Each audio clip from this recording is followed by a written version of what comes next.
ये हैं कार्तिक मास के 7 नियम जो देते हैं सुख समृद्धि। हिंदू पौराणिक और प्राचीन ग्रंथों में कार्तिक मास का विशेष महत्व है। धर्मशास्त्रों के अनुसार इस पूरे कार्तिक मास में व्रत व तप का विशेष महत्व बताया गया है।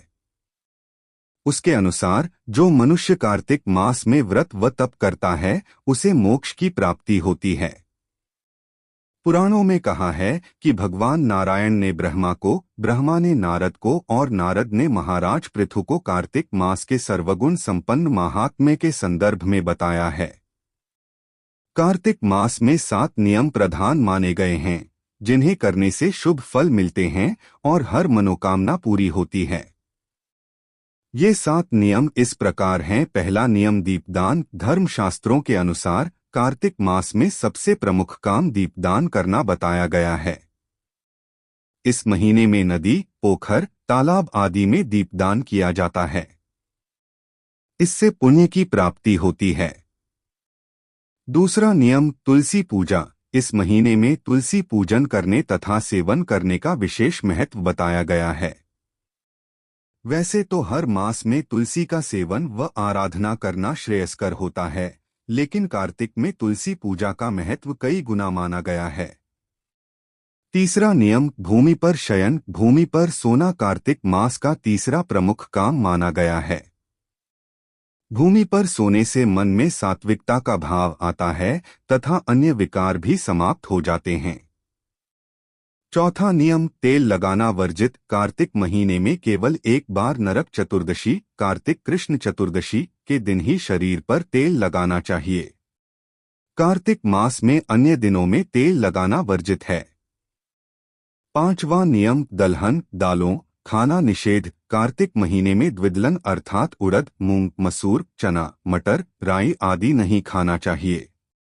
छठा नियम ब्रह्मचर्य का पालन। कार्तिक मास में ब्रह्मचर्य का पालन अति आवश्यक बताया गया है।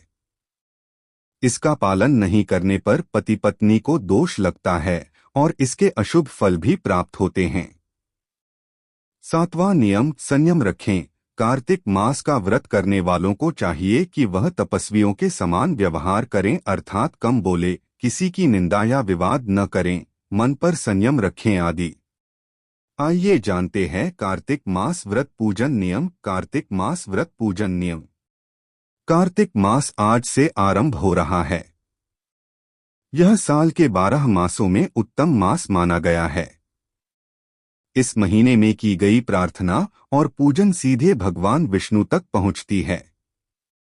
इस महीने की सबसे अच्छी बात यह है कि इस माह में भगवान विष्णु धरती पर जल में निवास करते हैं।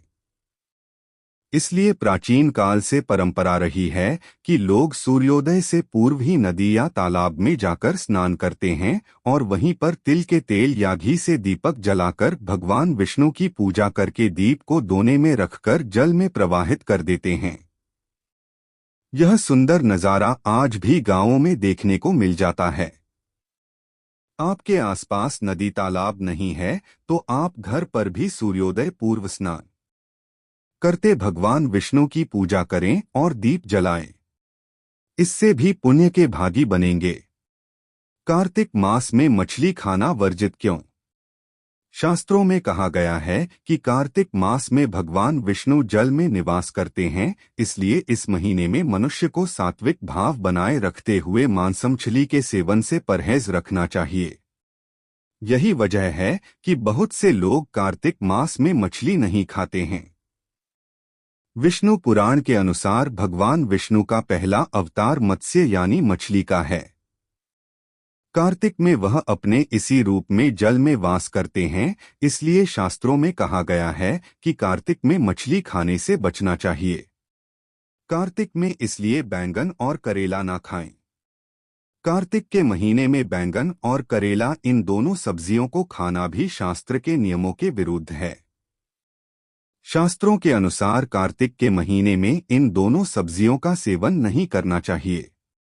इसकी वजह यह भी है कि कार्तिक का महीना साधन और संयम धारण करने का महीना है।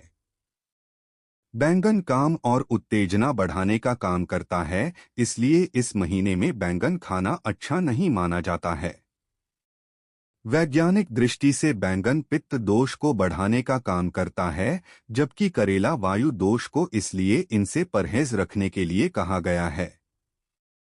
अतुल धन लक्ष्मी के लिए कार्तिक व्रत का नियम।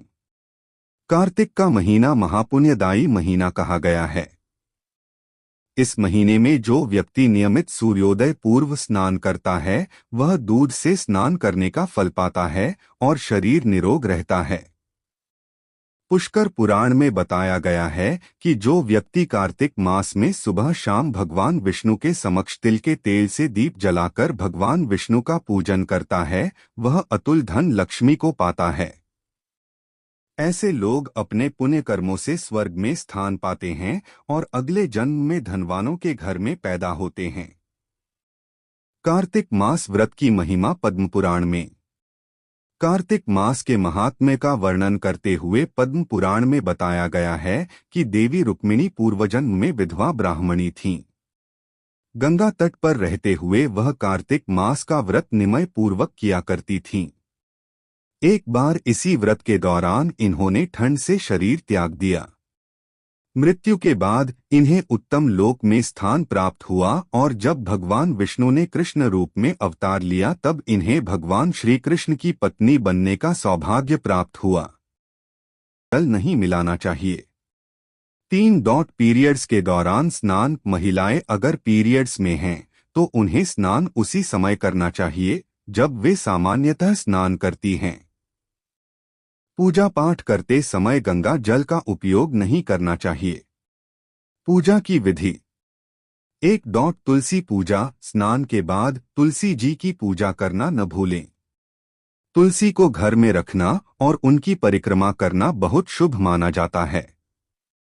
2. दीप जलाना। कार्तिक माह कार्तिक मंथ 2024 में दीप दान का विशेष महत्व है। कम से कम 3 दीपक जलाने का प्रयास करें, एक आंवले के नीचे, एक पीपल के नीचे और एक अपने घर की छत पर। 3. सूर्य को जल अर्पित करना। स्नान के बाद सूर्य देव को जल देना अनिवार्य है। यह आपके सभी कार्यों में सफलता और समृद्धि लाएगा। सावधानियां। 1. आहार संबंधी सावधानियां। कार्तिक माह कार्तिक मंथ 2024 में विशेष ध्यान दें कि आप मूली, प्याज, लहसुन और मसूर की दाल का सेवन न करें। यदि आपको इनका सेवन करना पड़ रहा है तो चिंता की कोई बात नहीं है। भजन और कीर्तन। स्नान के बाद समय बिताने के लिए भजन और कीर्तन करें। कोशिश करें कि सोने से बचें, लेकिन अगर अत्यधिक थकान हो तो थोड़ी देर आराम कर सकते हैं। 3. नियमितता। कार्तिक माह में जितना संभव हो नियमित रूप से स्नान और पूजा करें। यदि आप 5 से 7 साल तक नियमित रूप से स्नान करते हैं तो आपके घर में धन की कमी नहीं हो सकती। 4. परिक्रमा। तुलसी की परिक्रमा कम से कम 5 या 7 बार अवश्य करें। यह आपके जीवन में सुख और समृद्धि लाएगा। निष्कर्ष। कार्तिक माह कार्तिक मंथ 2024 का समय भक्ति, श्रद्धा और समर्पण का है। इस दौरान किया गया स्नान, पूजा और व्रत न केवल हमारे पापों को धोता है बल्कि जीवन में खुशहाली भी लाता है। 2024 में 18 अक्टूबर से प्रारंभ होने वाले कार्तिक माह का सही तरीके से पालन करके हम अपने जीवन को एक नई दिशा दे सकते हैं। आप सभी से अनुरोध है कि इस पावन माह का पूरा लाभ उठाएं और अपनी भक्ति को दृढ़ करें। यदि आपको यह जानकारी उपयोगी लगी हो तो कृपया इसे अपने मित्रों के साथ साझा करें। तो ये थी कार्तिक मास के व्रत नियम और उसकी कहानी। अगर ये जानकारी अच्छी लगी हो तो चैनल को लाइक, सब्सक्राइब और शेयर ज़रूर करें।